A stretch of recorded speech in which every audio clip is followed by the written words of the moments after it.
Hello everyone. So let's start with today's lecture number 6 of Partnership Act. Without wasting any time, we are going to start with lecture number 6 of the Partnership Act. Last class हमने क्या किया था? Last class हमने section number 24 तक complete कर लिया था. आज हम start करेंगे with section number 25. ठीक है? तो इस section number 25, 26, 27 को हम एक साथ पढ़ने वाले हैं.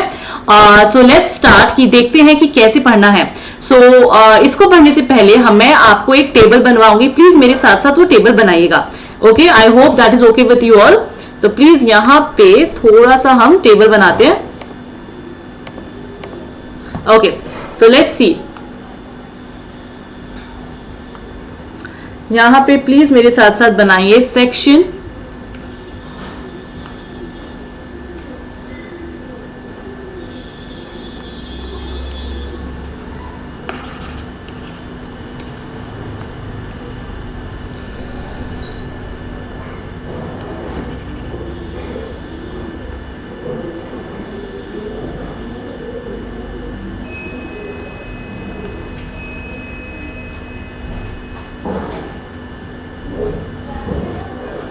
सेक्शन यहां लिखिए लाइबिलिटी और यहां लिखिए एक्ट्स.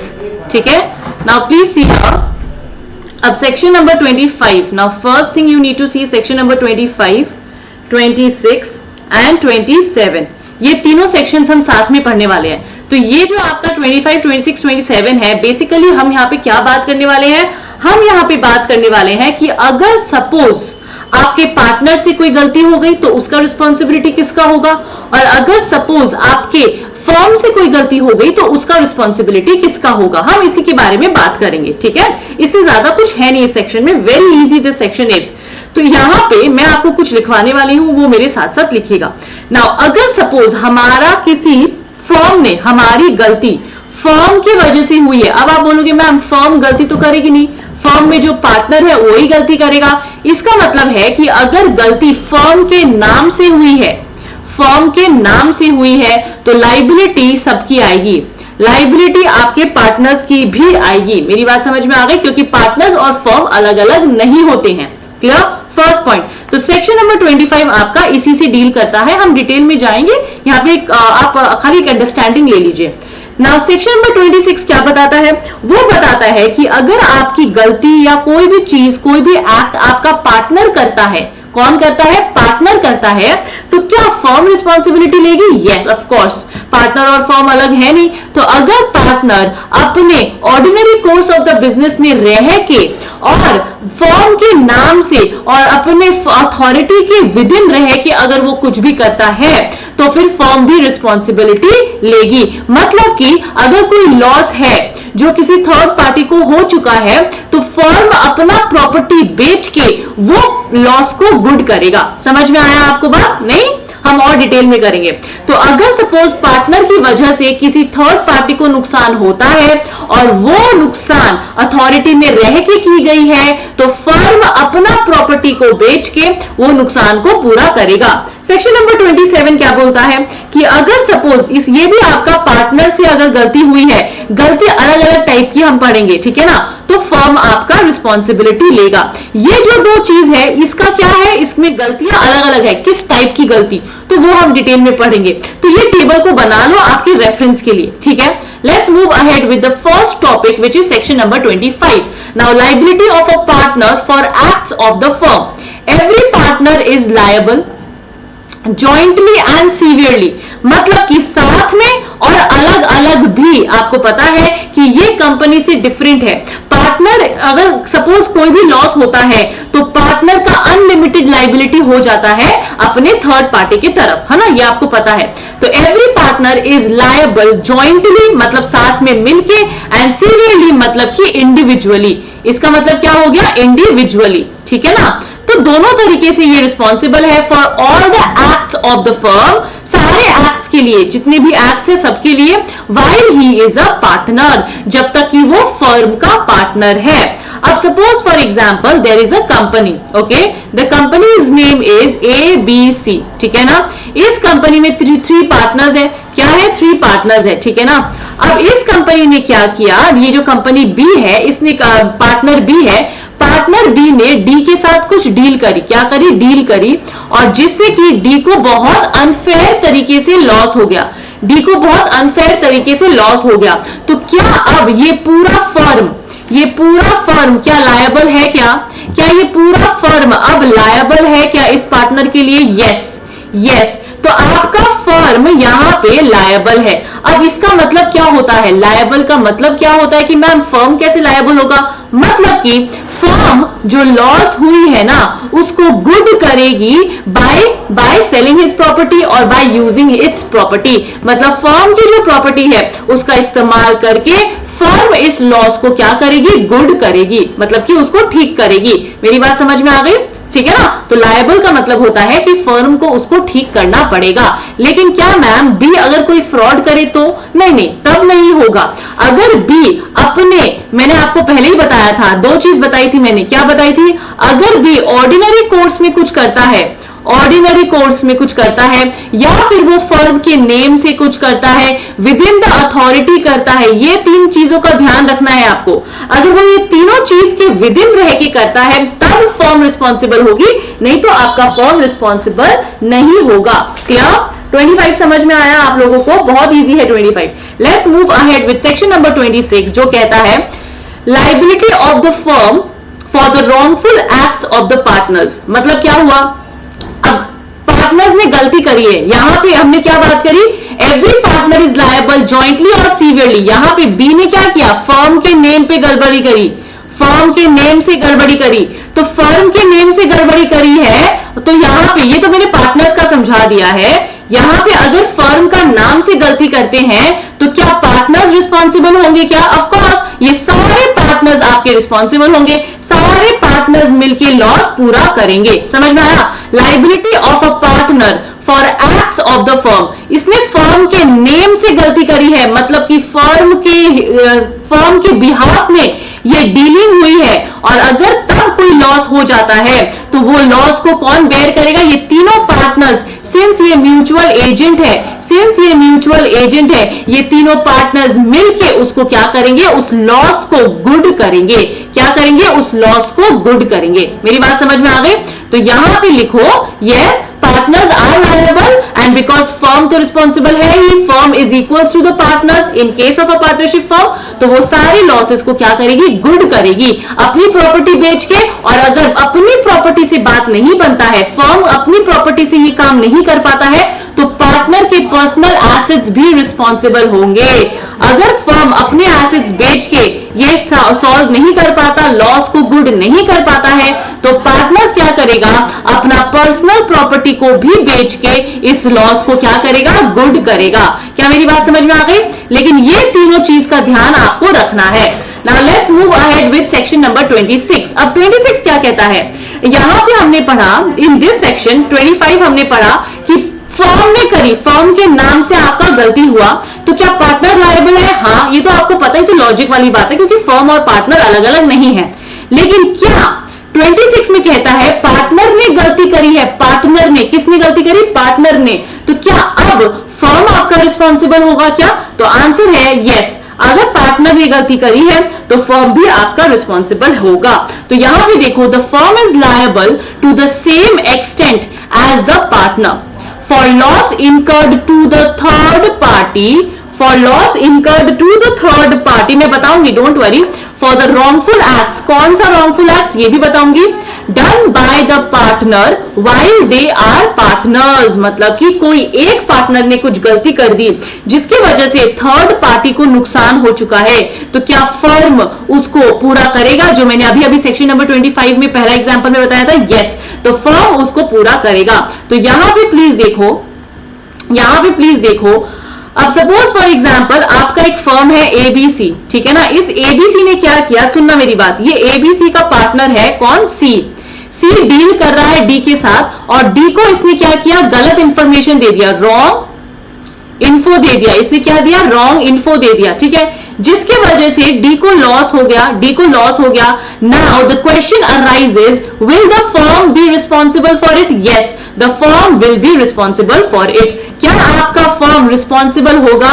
क्या आपका फर्म रिस्पॉन्सिबल होगा? यस, आपका फर्म रिस्पॉन्सिबल होगा, ठीक है ना। जो मैंने यहां पे बताया था ना आपको, यहां पे जो मैंने फर्म यस करके बताया था वही चीज वापस रिपीट कर रही हूं यहां पे, लेकिन क्या है, यहां पे फर्म की गलती है, दोनों बराबर की बात है, तो इसको ध्यान मत दो, इसको खाली इतना आप रीडिंग कर लोगे आपको समझ में आ जाएगा। ये वाला पॉइंट आप समझो अच्छे से, तो फर्म आपका रिस्पॉन्सिबल होगा, ठीक है। इतना आपको समझ में आया कि सी ने डीलिंग करी डी के साथ, डी को रॉन्ग इन्फो दिया, जिसकी वजह से डी को लॉस हो गया, तो क्या अब फर्म रिस्पॉन्सिबल है? हाँ, फर्म आपका पूरा पूरा रिस्पॉन्सिबल है, लेकिन मैंने आपको क्या बोला था कि ordinary course of the business में होना पड़ेगा। क्या होना पड़ेगा? In the ordinary course of the business होना पड़ेगा, and with in the authority of the partners होना पड़ेगा। अगर पार्टनर कोई फ्रॉड करता है, कोई बेकार की काम करता है, जो बिजनेस की डीलिंग ही नहीं है, ordinary course of the business ही नहीं है, तब आपका फर्म रिस्पॉन्सिबल नहीं है। तो दो बातों का ध्यान रखना है, वो दो बातें क्या है? ऑर्डिनरी बिजनेस और एक अथॉरिटी, इन दोनों के अंदर रह के अगर ये करता है तभी फर्म आपकी रिस्पॉन्सिबल है, वरना पार्टनर्स रिस्पॉन्सिबल, बाकी के पार्टनर्स भी रिस्पॉन्सिबल नहीं है। अब एक और चीज सुनो, method employed by partner was unauthorised और wrongful will not effect the question. इसका मतलब क्या होता है, प्लीज सुनना। इसका मतलब होता है, सपोज एक और एग्जांपल लेते हैं, आपका एक कंपनी है एबीसी, ठीक है, तो इस एबीसी में क्या होता है, आपका एक पार्टनर है बी, यहां पे इनका काम है इसने क्या किया, इनका काम है इन्वेस्टमेंट करवाना। क्या करवाना? इन्वेस्टमेंट करवाना, ठीक है। तो अब हुआ क्या, डी आता है इनके पास, सुनना मेरी बात, डी आता है इनके पास और डी आके इनको कहता है कि इन्वेस्ट करना है। तो बी ने क्या किया, डी की तरफ से इन्वेस्ट कर लिया, डी की तरफ से इन्वेस्ट कर लिया। तो ये काम तो ठीक है, ऑर्डिनरी कोर्स तो था, ऑर्डिनरी कोर्स तो था, इन्वेस्टमेंट का काम है, लेकिन इसने क्या किया, मेथड जो है ना, मेथड ऑफ इन्वेस्टिंग, मतलब कि जिस तरीके का जो रूल्स फॉलो करने थे, मेथड जो रूल्स फॉलो करने थे ना, वो रॉन्ग था। वो क्या था, वो रॉन्ग था या इलीगल था। मेरी बात समझ में आ गई? वो आपका मेथड रॉन्ग था। काम इसने ऑर्डिनरी कोर्स में किया है, काम इसने विद इन द अथॉरिटी किया है, सुनना मेरी बात, काम इसने विद इन द अथॉरिटी किया है, विद इन अथॉरिटी किया है, लेकिन ऑर्डिनरी कोर्स में किया है। तो ये दो चीज, लेकिन इसने क्या किया, मेथड गलत इस्तेमाल किया, तो क्या तब भी फर्म रिस्पॉन्सिबल होगी? यस, फर्म भी आपकी रिस्पॉन्सिबल होगी। तो यही पॉइंट यहां लिखा है, method employed by partner was unauthorised और रॉन्गफुल। यहां पे सिर्फ मेथड की बात की गई है, only method, will not effect the question, ये आपके क्वेश्चन को अफेक्ट नहीं करेगा। क्या आपको सेक्शन नंबर 26 समझ में आया? कि अगर सपोज लाइबिलिटी पार्टनर ने कुछ गलती करी, अब आप बोलोगे मैम रॉन्गफुल एक्ट में क्या क्या आता है, रॉन्गफुल एक्ट में क्या क्या आता है, जैसे फॉर एग्जांपल रॉन्ग इंफॉर्मेशन, आपने रॉन्ग इंफॉर्मेशन दे दिया, फिर आपने कोई इंफॉर्मेशन को ओमिट कर दिया, आपने कोई चीज इंपॉर्टेंट बात बतानी रह गई, आपने कोई काम गलत कर दिया, रॉन्ग कर दिया, ये सारी चीजें आपकी क्या है, आपकी एक रॉन्गफुल एक्ट में आती है। कोई भी एक्ट, कोई भी रॉन्गफुल एक्ट आता है जो आपने गलत कर दिया हो, जो आपने इंफॉर्मेशन देना था इंफॉर्मेशन ठीक नहीं दिया, जो बातें बतानी थी वो बात आपने नहीं बताई है, पार्टनर ने गलती करी है, तो वो सारी चीजें आपकी फर्म भी रिस्पॉन्सिबल होगी। लेकिन इन दोनों बातों का ध्यान रखना है, ऑर्डिनरी कोर्स होना चाहिए और विद इन द अथॉरिटी होना चाहिए। समझ में आया ना? तो देखो यहां पे जो मैंने आपको बताया था, यहां पे अगर फर्म का एक्ट है तो पार्टनर्स रिस्पॉन्सिबल है, ये तो इजी है। अगर पार्टनर ने गलती करी, यहां पे देखो रॉन्गफुल इंफॉर्मेशन, अगर पार्टनर ने कोई रॉन्गफुल एक्ट किया है तो फर्म भी रिस्पॉन्सिबल होगी। लेकिन दो बातों का ध्यान रखना है, ऑर्डिनरी कोर्स और एक आपका अथॉरिटी, इन दो बातों में अगर विद इन है तो फर्म रिस्पॉन्सिबल होगी। अब आते हैं सेक्शन नंबर 27, जल्दी से सेक्शन नंबर 27 देखते हैं कि क्या है। वेरी इंटरेस्टिंग दिस इज, इसमें मैं आपको दो केस बताऊंगी। जल्दी से यहां पे चलते हैं। नंबर 1, अब सपोज फॉर एग्जांपल एक फर्म है ABC, ठीक है। इस फर्म ने का जो पार्टनर है B, उसने एक प्रॉपर्टी खरीदी, उसने एक प्रॉपर्टी खरीदी in the name of the firm. किसके नाम पे है वो? फर्म का। तो ये फर्म के नाम पे प्रॉपर्टी खरीदी है, तो ये कॉमन स्टॉक हुआ ना, तो ये आपका कॉमन स्टॉक हुआ। कॉमन स्टॉक मतलब कि फर्म की प्रॉपर्टी, ये आपको पता है ना, कॉमन स्टॉक हुआ। अब इसने क्या किया, इसने इस प्रॉपर्टी को पर्सनल गेन के लिए यूज किया। क्या किया, पर्सनल गेन के लिए यूज किया है, गलत तरीके से यूज किया है। तो अब मुझे बताओ इसके लिए रिस्पॉन्सिबिलिटी किसकी, who is responsible for it. इसने पर्सनल गेन के लिए यूज किया, अनफेयर तरीके से यूज किया, जिसकी वजह से कोई थर्ड पार्टी है उसको नुकसान हो गया, थर्ड पार्टी को लॉस हो गया। अब मुझे बताओ इसके लिए रिस्पॉन्सिबिलिटी किसकी, हु इज रिस्पॉन्सिबल नाउ। क्या आपका रिस्पॉन्सिबिलिटी लेगा कोई, फर्म लेगा, यस। तो यहां पे है कि फर्म का रिस्पॉन्सिबल होगा, firm is will be responsible to make this loss good, firm इस लॉस को गुड करने के लिए रिस्पॉन्सिबल होगा। मेरी बात समझ में आ गई। तो मिस एप्लीकेशन ऑफ प्रॉपर्टी, हमने एक सेक्शन पढ़ा था, रिमेंबर, कि आप फर्म की प्रॉपर्टी को अप्लाई नहीं कर सकते। हमने एकदम स्टार्टिंग में पढ़ा था कि अगर फर्म की प्रॉपर्टी है तो आप उसको गलत तरीके से यूज नहीं कर सकते। अगर आप यूज करते हो तो उससे जितना भी प्रॉफिट आएगा वो किसका, फर्म का, तो उससे जितना भी लॉस आएगा वो भी फर्म का। अगर आपने बी की प्रॉपर्टी, बी ने क्या किया, फर्म के नेम पे प्रॉपर्टी खरीदी और तुरंत उसको अपने पर्सनल गेन के लिए अनफेयर तरीके से यूज किया है, जिसकी वजह से डी को नुकसान हो चुका है, तो इस नुकसान की भरपाई अब कौन करेगा, क्या फर्म करेगा, हाँ जी फर्म करेगा। समझ में आया आपको, हाँ जी फर्म करेगा। तो यहां पे आपने देखा कि फर्म की प्रॉपर्टी फर्म के नाम से खरीदी गई थी, लेकिन कस्टडी किसके पास था, पेपर्स किसके पास थे, यहां पे पेपर्स जो थे वो बी के पास थे, कस्टडी किसके पास थी, कस्टडी बी के पास थी। मेरी बात समझ में आ गई, तो भी फर्म रिस्पॉन्सिबल है। अब एक और केस देखो, अगर सपोज फॉर एग्जांपल आपका एक कंपनी है एबीसी, इसमें सी को कैश मिलता है, सी को क्या मिलता है, कैश मिलता है in the name of firm का कैश मिलता है किसी थर्ड पार्टी से। अब सी को कैश मिलता है, सी ने क्या किया, फर्म के उस तिजोरी में डाल दिया, मतलब कि गेव टू फर्म को उसने दे दिया, फर्म का कैश था, फर्म की कस्टडी में उसने दे दिया। समझ में आया। तो अब कैश किसके पास है, अब कैश फर्म के पास है, क्लियर।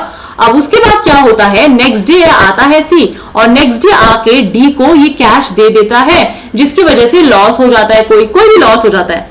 तो अब पैसा फर्म के पास था ना, फर्म के पास कस्टडी थी ना, किसकी कस्टडी थी, कैश की कस्टडी थी, लेकिन फिर भी पार्टनर ने क्या किया, पार्टनर ने इस कैश को गलत तरीके से, अनफेयर तरीके से यूज किया और उसमें लॉस हो गया। तो अब कौन रिस्पॉन्सिबल है, अब भी फर्म रिस्पॉन्सिबल होगी। मतलब इट डजंट मैटर कि कस्टडी आपके पास फर्म के पास है या नहीं है। मेरा एक ही तरीका, एक ही रीजन था टू गिव टू एग्जांपल्स कि इट डजंट मैटर कि कस्टडी है या नहीं है, firm will be responsible, firm will be responsible, क्या, लेकिन वही अथॉरिटी की विद इन होना चाहिए। A partner within its authority receives money और property from third party and misapplies it, and क्या करता है, उसको मिस अप्लाई करता है, तो इसका रिस्पॉन्सिबिलिटी किसका, लाइबिलिटी किसकी, फर्म की। मतलब पार्टनर अपने अथॉरिटी में रह के उसको कोई पैसा या प्रॉपर्टी मिलता है, तो अगर उसकी वजह से किसी और इंसान का नुकसान हो जाता है तो लाइबिलिटी किसकी, फर्म की। ठीक है, नाउ फर्म रिसीव्स मनी और प्रॉपर्टी। अब इसमें क्या है, फर्म के पास कस्टडी है, यहां पे नो कस्टडी विथ फर्म, लेकिन यहां पे कस्टडी किसके पास है, फर्म के पास है, यहां पे कस्टडी किसके पास है, फर्म के पास है। ठीक है ना, तो दोनों में ये डिफरेंस है। तो अगर फर्म रिसीव करती है कोई मनी और property and the third party, from the third party and all the partners, अब सब मिलके उसको मिस अप्लाई करते हैं, और या एक, कोई भी एक उसको मिस अप्लाई करते हैं कस्टडी में रहते हुए, तो भी firm is liable to make the loss good. तो फर्म लायबल है कि वो अपने लॉसेस को क्या करे, गुड करे, लॉसेस को पूरा भरपाई करे। समझ में आया। सो सेक्शन नंबर 27 भी खत्म। तो यहां पे जो मैंने आपको टेबल बनवाया था, जल्दी से यहां लिखते हैं कि यहां पे कौन सी गलती मानी जाएगी, यहां पे कौन सी गलती पार्टनर की मानी जाएगी, लिखो please, miss application of property, ठीक है ना। लेकिन वही दो चीज, और अथॉरिटी के विद इन होना चाहिए, अथॉरिटी के विद इन होना चाहिए, और क्या होना चाहिए, अथॉरिटी के विद इन होना चाहिए, कस्टडी या नो कस्टडी डजंट मैटर, ठीक है ना, कस्टडी या no custody doesn't matter. Now ये वाली सारी बातें समझ में आ गई। Let's move ahead with section number 28। अब सेक्शन नंबर 28 मैम क्या है, लेकिन आप तो सेक्शन नंबर 29 दिखा रहे हो, तो प्लीज यहां देखो, सेक्शन नंबर 28 मैंने टाइप्स ऑफ पार्टनर्स में आप लोगों को करवाया था, if you all remember. Types of partners में मैंने करवाया था, इफ यू ऑल रिमेंबर,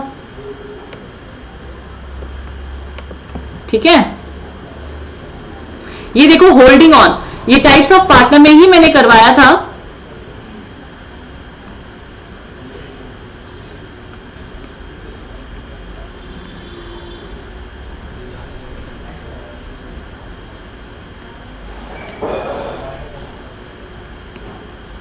तो होल्डिंग आउट मतलब कि स्टॉपर, ये मैंने आपको क्या बताया था, sorry for the disturbance. Holding out में मैंने आपको क्या बताया था कि सपोज कोई पार्टनर है जो not a partner represents himself as a partner, he is not a partner but represents himself as a partner, तो फिर क्या होगा, अगर वो पार्टनर नहीं है लेकिन अपने आप को एज अ पार्टनर रिप्रेजेंट कर रहा है, then he will be liable to third party for the act where such third party gave credit to the firm. मैंने आपको ये वाला करवाया हुआ है तो मैं वापस रिपीट नहीं करूंगी because it will waste a lot of time. तो इसमें मैंने आपको बताया था कि एक पार्टनर है, वो पार्टनर नहीं है, लेकिन सपोज फॉर एग्जाम्पल बी और सी दे आर टू पार्टनर्स, है ना, और सी ने बोला किसी थर्ड पार्टी को कि ए मेरा पार्टनर है, सी ने थर्ड पार्टी को बोला कि ए पार्टनर है, ए वहां पे खड़ा था और ए चुप था, मतलब he represented himself as a partner. तो जब वो अपने आप को एज अ पार्टनर रिप्रेजेंट करता है, अगर वो फॉल्सली या जैसे भी अपने आप को रिप्रेजेंट कर रहा है एज अ पार्टनर और उसके बाद अगर कोई लॉस हो जाता है तो थर्ड पार्टी के लिए ये ए भी रिस्पॉन्सिबल होगा। ये मैंने आपको बताया था कि उस थर्ड पार्टी का लॉस अगर कुछ भी होता है तो ए भी आपका रिस्पॉन्सिबल है, भले ही ये पार्टनर ना हो। तो ये था आपका होल्डिंग आउट जो मैंने आपको लास्ट क्लास में करवाया था। आई एम नॉट रिपीटिंग, यही आपका लोड्स है, तो ये आपका इनफ हो जाएगा, ठीक है। Let's move ahead with section number 29। जल्दी से देखते हैं सेक्शन नंबर 29 क्या कहता है। नाउ बहुत ही इजी है, मैंने आपको इस लेक्चर के स्टार्टिंग में एकदम फर्स्ट क्लास में मैंने बताया था कि एक पार्टनरशिप में, आई हैव टोल्ड यू कि एक पार्टनरशिप में आपका क्या हो सकता है, कोई भी माइनर आ नहीं सकता, ये मैंने बताया था। फिर मैंने बताया था कि पार्टनरशिप में सपोज ए बी और सी है, ठीक है, और सी को किसी और को, समवन एल्स, किसी थर्ड पार्टी को बेनिफिशियरी बनाना है, तो क्या वो बना सकता है? यस। मतलब सी अपने शेयर में से किसी थर्ड पार्टी को अपना एक हिस्सा देना चाहती है, अपना एक पार्ट देना चाहती है, तो क्या वो दे सकती है? यस। तो यहां पे वही चीज के बारे में डिस्कशन होगा। लेकिन अगर पार्टनर बनाना है तो क्या करना पड़ेगा? अगर सी को थर्ड पार्टी को पार्टनर बनाना है तो सबका कंसेंट लगेगा। ये आपको पता है ना, सबका कंसेंट लगेगा, तो वो पॉसिबल नहीं है, वो तो कंसेंट के बाद ही बना सकते हैं। लेकिन क्या वो बेनिफिशियरी बना सकता है? यस, वो बेनिफिशियरी बना सकता है। तो यहां भी देखो, a partner can transfer his share of interest, इसका मतलब होता है benefits, only benefits, we are talking about benefits to another person, ठीक है ना, दूसरे को कर सकता है अच्छे से, कोई दिक्कत नहीं है। तुम अपना शेयर दे रहे हो, मैं कौन होती हूं रोकने वाली? तुम अपना शेयर दे रहे हो, मैं रोकने वाली कोई नहीं होती। But such transfer does not entitle the transferee to interfere in the conduct of the business. लेकिन वो जो ट्रांसफर करेगा, वो जो आपका जो इंटरेस्ट देगा, वो उस आदमी को हक नहीं देता है कि वो बिजनेस के कंडक्शन में वो इंटरफेयर करे। जैसे फॉर एग्जांपल, प्लीज यहां देखना, अब सपोज फॉर एग्जांपल आपका क्या है, आपका पार्टनर्स है, ठीक है, ए बी एंड सी। सी ने क्या किया, डी को एज अ बेनिफिशियरी बनाया, ठीक है ना, बेनिफिशियरी बनाया, और ये सी का जो 1/3 पोर्शन में से 2/3 वो डी को देता है। 1/3 पोर्शन है, इसका 1/3, इसका 1/3, इसका 1/3, उसमें से 1/3 में से 2/3 वो डी को देता है, ठीक है। अब बी खाली ये 2/3 लेके चुपचाप बैठा रहेगा, वो बिजनेस के कंडक्शन में, मतलब बिजनेस के कंडक्ट में वो इंटरफेयर नहीं कर सकता, बिजनेस के मामले में वो इंटरफेयर नहीं कर सकता है, वो अकाउंट्स को मांग नहीं सकता, ही कैन नॉट रिक्वायर अकाउंट्स, वो अकाउंट्स को रिक्वायर नहीं कर सकता है।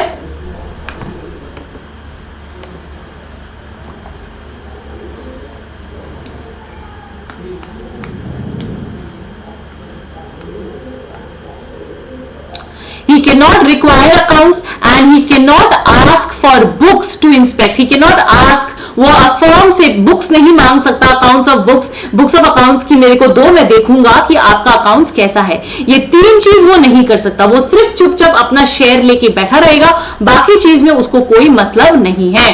But such transfer does not entitle the transferee to interfere in the conduct of the business, to require the accounts and to inspect the books of accounts. ये तीनों चीज वो नहीं कर सकता। समझ में आया? Entitled only to receive profit and accept the accounts of profit as accepted by the partners. मतलब क्या बोला गया इसमें? कि इसमें बोला गया कि सी बुक्स देख रहा है।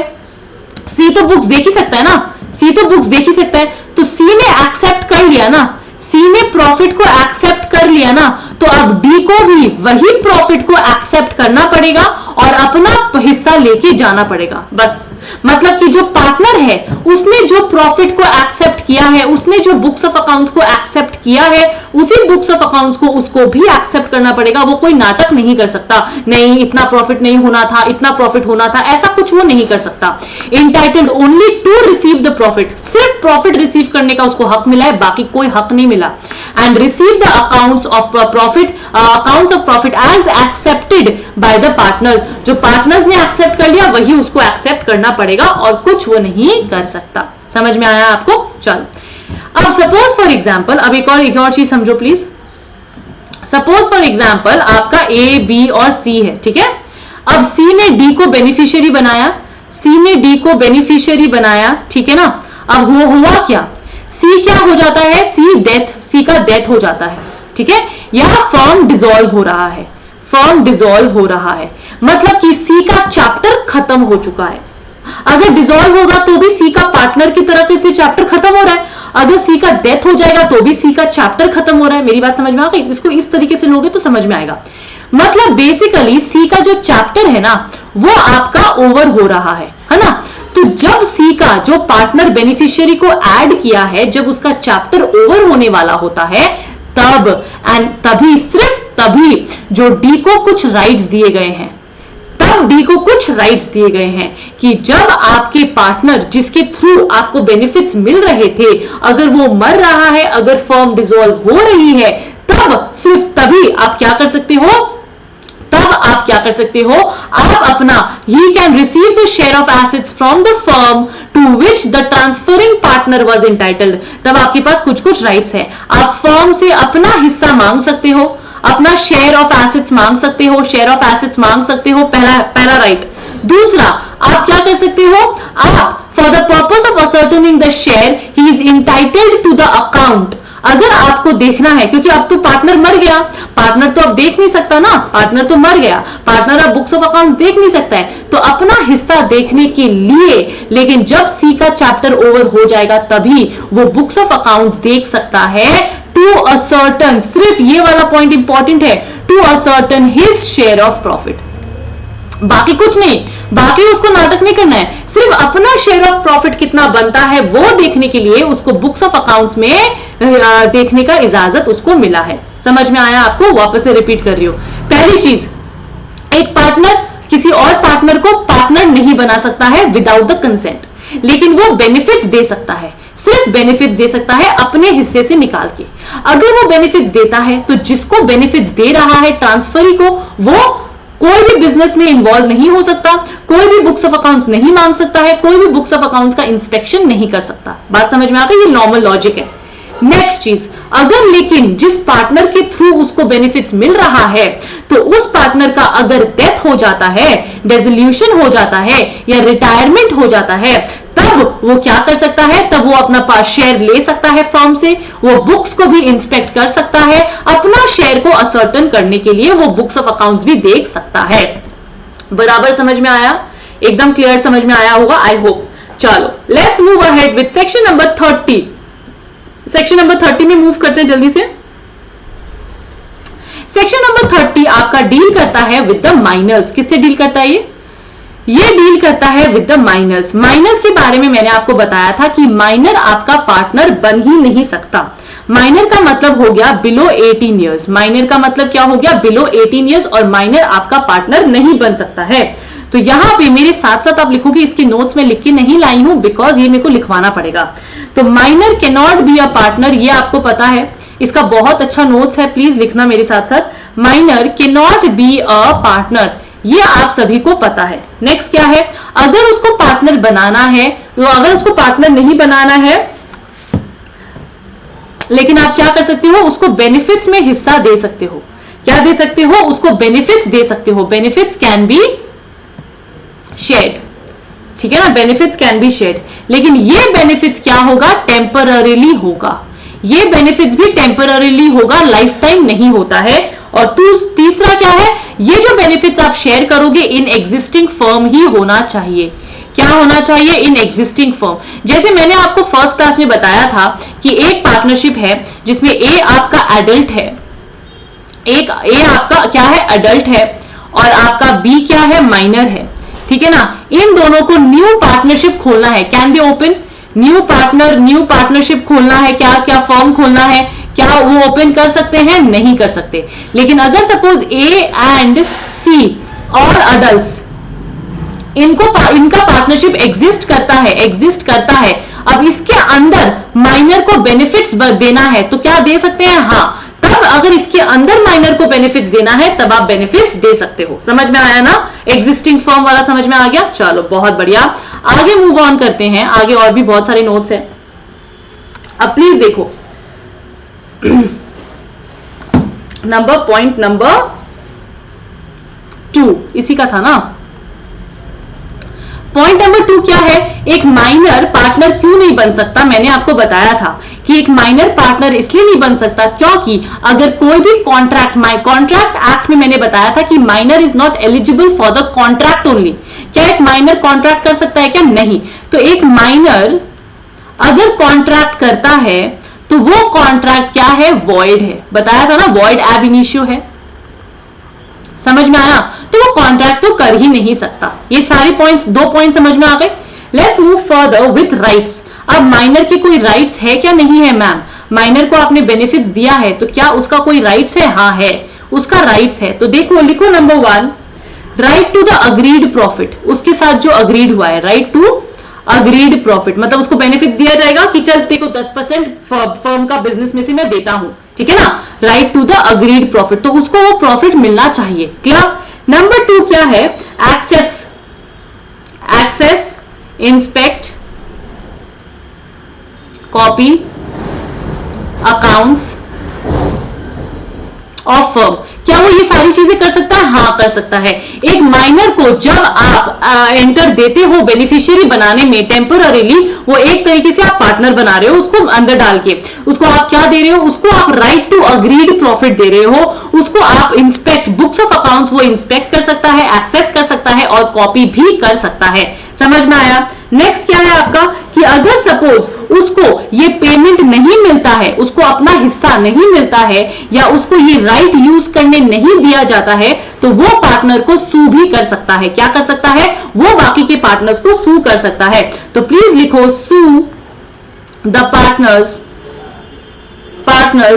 फॉर अकाउंट्स और payment for his share and only if it is in the connection of the business, and only if it's in connection of firm। समझ में आया। मतलब ऐसे बेकार का कोई भी बात को लेके सू नहीं कर सकता। अगर उसका हक को छीना जा रहा है और वो हक उसके फर्म से रिलेटेड है तो ही वो सू कर सकता है। समझ में आया ना। तो ये तीनों राइट समझ में आ गया आप लोगों को। Let's move ahead, point number 4। Please लिखो पॉइंट नंबर 4। अब सपोज फॉर एग्जांपल एक माइनर है, ठीक है, प्लीज इसको अच्छे से समझना, बहुत इंपॉर्टेंट है। एक माइनर है, इस माइनर का अब क्या हो गया, अटेन्स मेजॉरिटी। ये माइनर अब अपना मेजॉरिटी अटेन करता है। माइनर क्या बन गया, बड़ा हो गया, ठीक है ना। अब इसके पास 3 ऑप्शन दिए जाएंगे। तो इसको बोला जाएगा कि डिसाइड करो क्या तुमको एज अ मेजर अब पार्टनर बनना है क्या फर्म में। सपोज वो बेनिफिशियरी था, अब उसको पूछा गया कि क्या तुमको फर्म के बिजनेस में अब पार्टनर बनना है क्या। तो उसका डिसीजन हो सकता है यस, उसका डिसीजन हो सकता है नो, और या तो 6 मंथ्स का टाइम देते हैं। कितना मंथ्स का टाइम देते हैं प्लीज लिखो, 6 मंथ्स का टाइम देते हैं। 6 मंथ्स में उसको डिसाइड करना पड़ता है, ठीक है ना। और या तो नो डिसीजन, उसने कोई डिसीजन ही नहीं लिया, कोई डिसीजन नहीं लिया, ठीक है ना।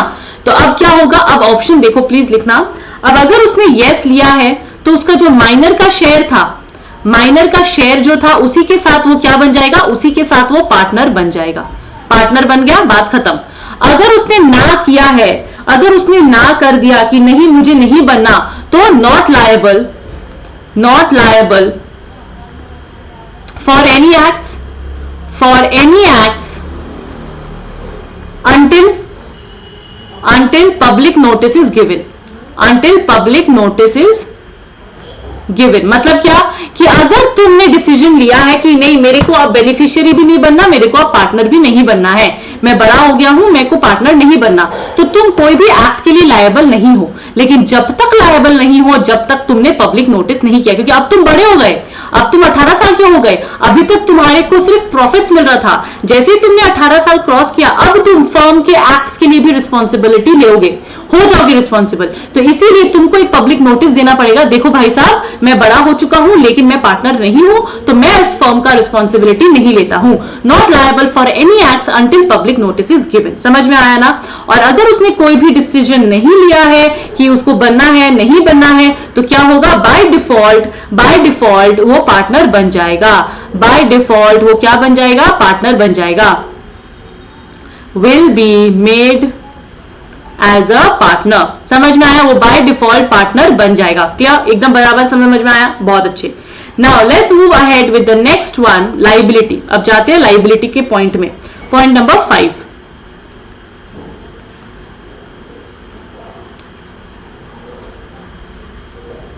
लाइबिलिटी ऑफ द माइनर्स, इसको देखो प्लीज। तो नंबर 1 लिखो, liability to the extent, liability to the extent of his share of profit और प्रॉपर्टी। मतलब जितने बेनिफिट्स उसको दिए गए थे ना उतना तक ही उसका लाइबिलिटी है। अगर उसकी वजह से किसी को नुकसान हो जाता है तो सिर्फ उसका शेयर वाला हिस्सा ही आप ले सकते हो, सिर्फ जितना बेनिफिट्स उसको दिया गया था। No personal assets shall be used for the liability of firm। कोई पर्सनल एसेट यूज नहीं किया जाएगा। Number 3, he can not be insolvent. इसको इंसॉल्वेंट आप नहीं बोल सकते। अरे मैं बताती हूं क्यों नहीं बोल सकते। ही कैन नॉट बी इंसॉल्वेंट। अब मेरी बात सुनना, बहुत इजी तरीके से समझाऊंगी। अब सपोज फॉर एग्जांपल एक फर्म है ABC, ठीक है। ये फर्म का लाइबिलिटी है कितना, 3 करोड़। इस फर्म के पास प्रॉपर्टी है ऑफ 1 करोड़। फिर ये पार्टनर्स के पास प्रॉपर्टी है ऑफ 1 करोड़। टोटल कितना हो गया, 2 करोड़, है ना। तो दोनों मिला के भी ये लोग कितना का चुका पाए, ये लोग सिर्फ 2 करोड़ चुका पाए। वापस रिपीट कर रही हूं, एक फर्म है ABC, इनका प्रॉपर्टी कितना है, 1 करोड़ प्रॉपर्टी है, और पार्टनर्स का पर्सनल एसेट्स कितना है, 1 करोड़ का है पार्टनर्स का। दोनों मिला के 2 करोड़ हो गए। 2 करोड़ इन लोगों ने चुका दिया तो अब बाकी का 1 करोड़ तो चुका नहीं पाया, तो फर्म आपका क्या हो जाता है, इंसॉल्वेंट हो जाता है, क्योंकि फर्म के पास अब कुछ नहीं बचता। ठीक है, जब फर्म इंसॉल्वेंट होता है ना तो ऑटोमेटिकली आपका पार्टनर्स इंसॉल्वेंट हो जाता है, पार्टनर्स इंसॉल्वेंट हो जाता है। बात समझ में आई। अब माइनर को आपने कभी पार्टनर माना ही नहीं, माइनर कभी पर्सनल एसेट्स के लिए रिलायबल है ही नहीं, तो माइनर को आप इंसॉल्वेंट कैसे बोल सकते हो। मेरी बात समझ में आ गई। तो अगर आपका फर्म भी अगर सपोज इंसॉल्वेंट होता है तो भी आप एक माइनर को इंसॉल्वेंट नहीं कह सकते। मेरी बात समझ में आ गई। तो यहां भी वही पॉइंट लिखा है, ही कैन नॉट बी इंसॉल्वेंट, उसको इंसॉल्वेंट आप नहीं बोल सकते। चलो आगे देखो प्लीज, आगे देखते हैं जल्दी से। Now next is your after majority. Now see after majority, अब आफ्टर मेजॉरिटी अगर उसका डिसीजन था, उसका डिसीजन था not to be partner, not to be partner, और यहां पे डिसीजन था यस टू बी पार्टनर। ठीक है, दो अलग अलग हो गया ना। तो यहां पे अगर उसका डिसीजन था नॉट टू बी पार्टनर, तो उसका लाइबिलिटी क्या बनेगी? लाइबिलिटी बनेगी up to his share of profit, जितना उसको मैंने लिखा है ये, अंटिल पब्लिक नोटिस, वो भी सिर्फ पब्लिक नोटिस तक, until public notice is given, है ना। पब्लिक नोटिस दे दिया तो वो जो शेयर का भी हिस्सेदारी उसकी नहीं है, अंटिल पब्लिक नोटिस। अगर उसने पार्टनर बनने से मान लिया कि हाँ भाई साहब मैं पार्टनर बनना चाहता हूं, तो फिर क्या होगा? पर्सनली, तब वो पर्सनली लायबल हो जाएगा। अब personally liable to third party, अब वो थर्ड पार्टी को पर्सनली लायबल भी बन जाएगा, टू थर्ड पार्टी। समझ में आया? पर्सनली लायबल बन जाएगा। क्लियर? इतनी बातें समझ में आ गई? Did you all understand? तो सेक्शन नंबर 30 जो था आपका, ये वो यही चीज बताता था कि सेक्शन नंबर 30 बताता था कि आपका माइनर की क्या क्या राइट्स है, माइनर को क्या क्या करना है, जो हमने बहुत डिटेल में सारी चीजें डिस्कस कर ली है, आपको नोट्स भी मैंने दे दिया है। तो आज हमने किया है सेक्शन नंबर 25 टू 30, और मैं आगे नहीं कर रही हूं, हम लोग सेक्शन नंबर 31 टू 35 एक साथ ही करेंगे, and then we will complete this chapter. ठीक है, आपका 35 to 38 in fact I need to complete this chapter in the next class. So section वो भी आज अपलोड हो जाएगा, so you do not have to worry. Section number 31 to 38 आज complete करके मैं अपलोड कर दूंगी। आई होप आपको मेरे नोट्स और मेरे क्लासेस समझ में आ रहे हैं। Please join my Telegram channel ताकि आपको ये सारे नोट्स मिल जाए, और अगर आपको मेरी क्लास पसंद आ रही है तो प्लीज एक लाइक तो जरूर कर दीजिएगा। Thank you so much everyone, it was very nice having you all, bye bye.